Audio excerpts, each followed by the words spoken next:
Dəyərli müsəlmanlar, Əhl-i Sünnə vəl Cəmaa icma ediblər ki, yəni bu rəyin üzərində cəhənnəmə iman gətirmək vacibdir. Yəni onun haqq olmasına iman gətirmək vacibdir ki, o haqdır. Yəni və axirət gününə imanın bir hissəsidir. Cəhənnəmə iman gətirmək axirət gününə olan imanın bir hissəsidir. Necə ki, Uca Rəbbimiz mübarək kəlamında buyurur ki, وَاتَّقُوا النَّارَ الَّتِي عُدَّتْ لِلْكَافِرِينَ Kafirlər üçün hazırlanmış olan oddan qorunun. Qorxun, Allah Subhanahu taala buyurur. Və baxsan Sünniyə, Allah Resulü buyurur ki, sallallahu aleyhi və səlləm, Mən şəhidə ən la ilahə illallah vahdehu la şərikə lehu və enne Muhammeden abduhu və rasuluh. Kim Allah'tan başqa haqq ilah olmadığına, onun şərikinin olmadığına və Muhammed sallallahu aleyhi və səlləmin Allahın qulu və rəsulu olduğuna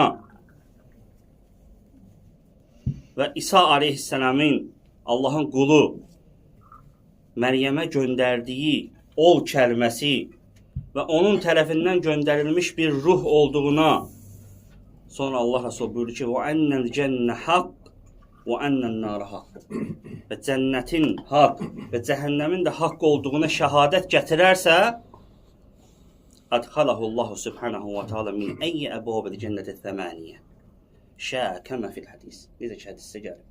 Allah Subhanahu wa Taala onu cənnətin 8 qapısı ki var, hansından istəsə daxil edər.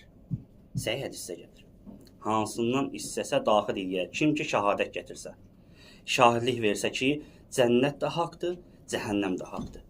Fikir verin.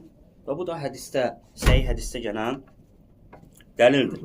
Yəni beləcə biz bildik ki, artıq cəhənnəm həqiqətdir, haqdır, yaradılıb və hal-hazırda dəyərli müsəlmanlar mövcuddur.